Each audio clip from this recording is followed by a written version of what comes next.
This content provided is for educational purposes only. Subscribe the channel and thank you for your support. Welcome everyone, welcome to the channel, welcome to Lab Edition. Today we have Samsung Galaxy A02 in front of me and I'm going to show you how to hard reset this phone using key combination.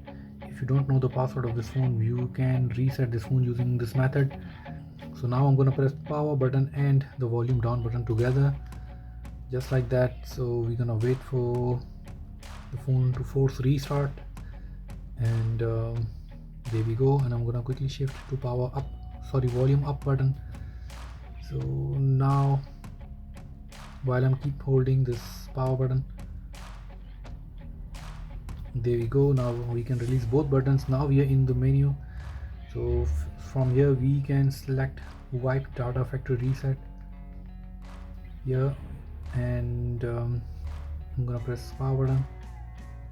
It's giving you a warning that it will delete everything from your phone and cannot be undone. So we're gonna say yes, and your phone has been reset to factory default settings.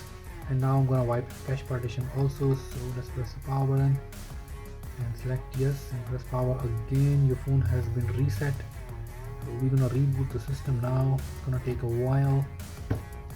Here we're gonna put the phone on the stand